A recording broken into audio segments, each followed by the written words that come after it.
Subscribe কৰক Aakhol the Assamese Kitchen channel to bell icon to press কৰক latest video notification পোন প্ৰথমে পাবলৈ।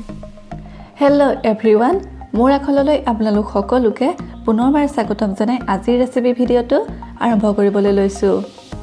আজি আপোনালোকৰ ওচৰলৈ আচাৰৰ এটা ৰেচিপি লৈ আহিছো।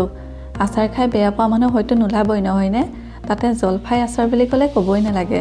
আজি মই জলফাই জ্বলা মিঠা আচাৰৰ এটি ৰেচিপি আপোনালোকলৈ আগবঢ়াম। গতিকে এতিয়া ৰেচিপিটোলৈ আগবাঢ়ো বলকচোন। এয়া মই প্ৰায় 1 কেজি মান জলফাই আচাৰৰ বাবে লৈ লৈছো আৰু জলফাইখিনি ভালকৈ ধুই লৈছো আৰু জলফাই ঠাৰিখিনি আগতীয়াকৈ আতকৰাই লৈছো। এতিয়া গেছত পানীৰে সৈতে কেৰাহী এটা বহাই দিছো আৰু ফ্লেমটো ফুল ফ্লেমত ৰাখিছো আৰু পানীখিনিত জলফাইখিনি দি দিছো।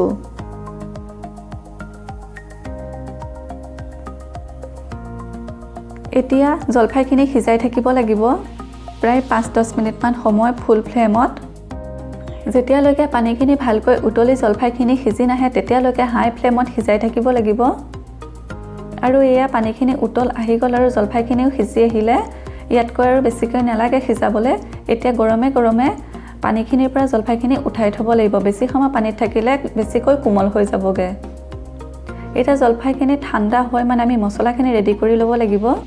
মছলাৰ কাৰণে লৈছো এয়া জিৰা 1 চামুচ, চফ গুটি 1 চামুচ, আজৱাইন আধা চামুচ আৰু ধনিয়া গুটি 1 চামুচ।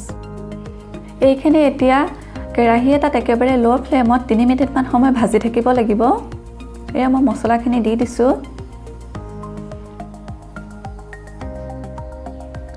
এই ধৰণেৰে 3 মিনিট মান সময় যেতিয়ালৈকে মছলাৰ ধুনীয়া গোন্ধ এটা নোলায় তেতিয়ালৈকে ভাজি থাকিব লাগিব। আৰু এইখিনি ভজা হৈ গ'ল আৰু গৰমে গৰমে প্লেট এখনত উঠাই লৈছো। কেৰাহীত গৰম কেৰাহী ৰাখি থ'ব নালাগে মছলাখিনি। এইখিনি এটা গুৰি কৰি ল'লো এয়া। এতিয়া জলফাইখিনি আনফালে ঠাণ্ডা হৈ গ'ল। এতিয়া মই জলফাইখিনি পিটিকি ল'ম এই ধৰণেৰে। যেহেতু মই জলফাই জ্বলা মিঠা আচাৰটো বনাম, জ্বলা মিঠা আচাৰটো বনালে এই ধৰণে পিটিকি ল'লে খাবলৈ বহুত সোৱাদ হয় আৰু গোটাকে ৰাখিলে ভিতৰলৈকে মছলাবোৰ নুসুমায়, সেইকাৰণে টেষ্টটো কমকৈ আহে। গতিকে এই ধৰণে পিটিকি ল'লে মছলাখিনি ভালকৈ মিহলি হৈ যায় আৰু টেষ্টটো বহুত ভাল হয়। এই গোটেইখিনি জলফাই পিটিকি ল'লোঁ আৰু গোটেইখিনি গুটি নাই দিয়া মই আধা গুটি ৰাখিছোঁ আৰু আধা আতকৰাই লৈছোঁ। আৰু আনফালে এয়া আধা কেজি গুড় লৈছোঁ আৰু গুড়খিনি মই মিহি মিহিকৈ কাটি লৈছোঁ। এতিয়া আকৌ গেছত কেৰাহী এটা বহাই দিছোঁ আৰু কেৰাহীটো গৰম হোৱাত দিছোঁ মিঠাতেল। যেহেতু জলফাই সৰহ আৰু আচাৰৰ কাৰণে মিঠাতেল অলপ বেছিকৈ লাগে, সেইকাৰণে ইয়াত মই প্ৰায় 1 পোৱা মান মিঠাতেল দিম। আৰু আচাৰত তেলটো অলপ বেছি হ'লে খাবলৈ ভাল হয় আৰু আচাৰটোও কোমল হয়। এতিয়া তেলখিনি গৰম হ'বলৈ দিব লাগিব আৰু এয়া তেল গৰম হৈ গ'ল। এতিয়া ইয়াত মই পিটিকি থোৱা জলফাইখিনি দি দিছোঁ। তেলখিনি গৰম হোৱাৰ পিছত মই ফ্লেমটো মিডিয়াম কৰি দিলোঁ। এতিয়া তেলত গোটেইখিনি জলফাই দি দিম আৰু এনেকৈ পিটিকি আচাৰ বনালে আপোনালোকক গোটেইখিনি গুটি দি নিদিব জলফাই, নহ'লে গুটিখিনি বেছি হৈ যায়গৈ। গতিকে আধা গুটি ৰাখিব আৰু আধাখিনি পেলাই দিব।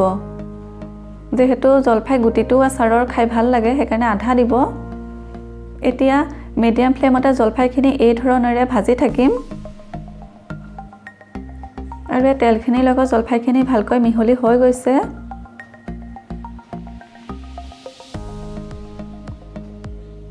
এতিয়া ইয়াত দিম আধা চামুচমান হালধি। এয়া মই তেলত একো মছলা ব্যৱহাৰ নকৰোঁ, মছলাবোৰ একেবাৰে লাষ্টতহে ব্যৱহাৰ কৰিম। মানে ভাজি থাকিম আৰু বস্তুবোৰ যোগ কৰি গৈ থাকিম। এতিয়া হালধি দিলোঁ, হালধি দি পেলাই ভালকৈ আকৌ লৰাই দিছোঁ। মছলাখিনি আগত দি দিলে মছলাৰ ধুনীয়া গোন্ধটো নাইকিয়া হৈ যায় শেষলৈকে, সেইকাৰণে মছলাটো একেবাৰে শেষত ব্যৱহাৰ কৰিব লাগে, তেতিয়া মছলাৰ ধুনীয়া গোন্ধটো আচাৰৰ মাজত সোমাই পৰে। এতিয়া ভালকৈ লৰাই দিলোঁ, হালধিখিনি মিহলি হৈ গ'ল। এতিয়া মই ইয়াত দিছোঁ শুকান জলকীয়া 3-4টা মান টুকুৰা কৰি পেলাই দি দিছোঁ। জ্বলা যিমান খোৱা হয় সেই অনুসৰি জলকীয়াটো দিলেই হ'ল। এনেওতো আচাৰটো জ্বলা মিঠা টাইপৰে কৰিম, গতিকে জ্বলাটো অকণমান বেছি হ'লেও মিঠাটো থাকিবই লগত, গতিকে একো অসুবিধা নহয়। জলকীয়াকেইটা দি দিলোঁ, দি পেলাই ভালকৈ আকৌ লৰাই দিছোঁ। ইয়াত কিন্তু কেঁচা জলকীয়া ব্যৱহাৰ কৰিব নালাগে, যিমান পাৰি শুকান জলকীয়াটোৱে ব্যৱহাৰ কৰিব লাগে। এতিয়া ইয়াত দিম সোৱাদ অনুসৰি নিমখ মই নিমখ প্ৰায় আধা চামুচতকৈ অলপ বেছি দিছোঁ কাৰণ আচাৰত অকণমান নিমখটো লাগেই নিমখখিনি দি আকৌ ভালকৈ লৰাই দিছোঁ গোটেইখিনিৰ লগত যাতে মিহলি হৈ যায় আৰু এতিয়া ফ্লেমটো ল' টু মিডিয়ামত ৰাখি মই ভাজি আছোঁ প্ৰয়োজন অনুসৰি মিডিয়াম কৰিছোঁ আৰু কোনোবা সময়ত ল'ও কৰিছোঁ সেই অনুসৰি ভাজি থাকিলেই হ'ল আৰু এতিয়া ইয়াত দিছোঁ ইয়াৰ ৰেড চিলি পাউডাৰ মই প্ৰায় 2.5 চামুচমান ৰেড চিলি পাউডাৰ ইয়াত দিছোঁ অকণমান জ্বলা ভাৱটো আহিলেও আচাৰটো বেছি টেষ্ট উঠে একেবাৰে মিঠা হৈ পৰিলেও আচাৰটো ভাল নালাগিব সেইটো কাৰণে জ্বলাৰ ভাৱটোও আহিব লাগে মিঠাৰ ভাৱটোও আহিব লাগে সেই অনুসৰি বনালে হ'ল ৰেড চিলিটো দি পেলাই আকৌ ভালকৈ লৰাই দিছোঁ আৰু ৰেড চিলিটো ৰং হোৱা ৰেড চিলিটো নহয় যিটো জ্বলা থকা ৰেড চিলি সেইটো দিছোঁ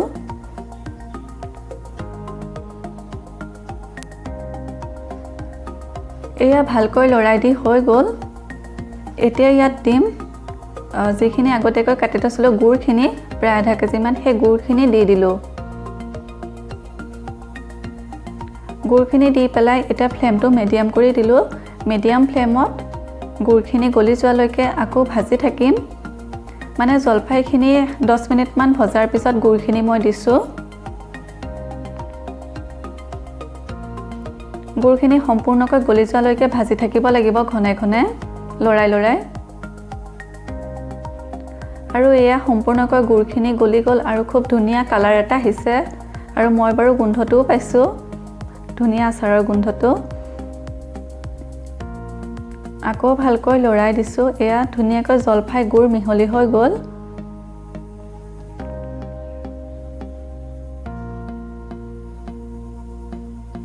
এতিয়া ইয়াত ব্যৱহাৰ কৰিম যিখিনি মছলা খুন্দি ৰাখিছিলোঁ সেই মছলাখিনি এয়া শেষ পৰ্যায় পাইছেহি সেইকাৰণে মই শেষত মছলাখিনি এতিয়া যোগ কৰি দিলোঁ মছলাখিনি দি পেলাই আকৌ ভালদৰে লৰাই দিম যাতে গোটেইখিনি জলফাইৰ লগত মছলাখিনি ভালকৈ মিহলি হৈ যায় আৰু ধুনীয়া মছলাৰ গোন্ধটো সোমাই পৰে এতিয়া ফ্লেমটো ল' কৰি দিলোঁ ল' ফ্লেমত ধুনীয়াকৈ লৰাই দিছোঁ যাতে মছলাখিনি মিহলি হৈ যায় আৰু এয়া জলফাইখিনি হৈ গ'ল এতিয়া মই গেছ অফ কৰি দিলোঁ আৰু গৰমে গৰমে কেৰাহীৰ পৰা এটা ষ্টিলৰ চৰিয়াত আচাৰখিনি উঠাই লৈছোঁ গৰম কেৰাহীত আচাৰখিনি ৰাখি থ'ব নালাগে নহ'লে জলফাইখিনি জ্বলি যাবগে পাৰে বা মছলাখিনিও বেছিকৈ জ্বলি যাব পাৰে সেইকাৰণে ভাজি হোৱাৰ লগে লগে কেৰাহীৰ পৰা চৰিয়াটোত মই কাঢ়ি লৈছোঁ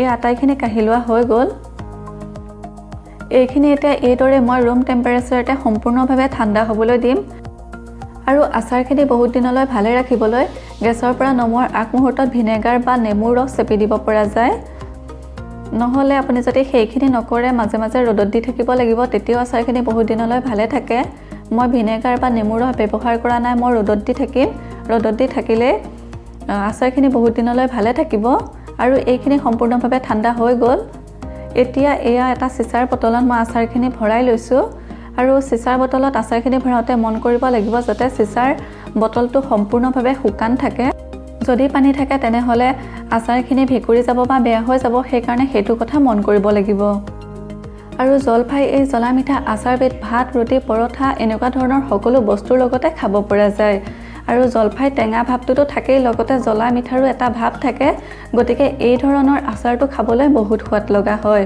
গতিকে আপোনালোকেও এবাৰ এই ধৰণেৰে বনাই খাই চাব আৰু খাই পেলাই ক'বলৈ নাপাহৰিব কেনেকুৱা লাগিলে গতিকে আজিৰ ৰেচিপিটো ইমানেই আছিলে যদি চাই ভাল পালে তেনেহ'লে লাইক কমেণ্ট আৰু শ্বেয়াৰ কৰিবলৈ নাপাহৰিব আৰু আপুনি যদি চেনেলটো নতুন তেনেহ'লে ছাবস্ক্ৰাইব কৰি দিব আৰু কাষতে থকা বেল আইকনটো প্ৰেছ কৰি অল কৰি দিব যাতে আহিব লগা নতুন নতুন ৰেচিপিৰ ভিডিঅ'ৰ নটিফিকেশ্যনসমূহ সোনকালে পায় আকৌ এটা নতুন ৰেচিপি লৈ অহাৰ প্ৰতিশ্ৰুতিৰে আজিলৈ বিদায় ধন্যবাদ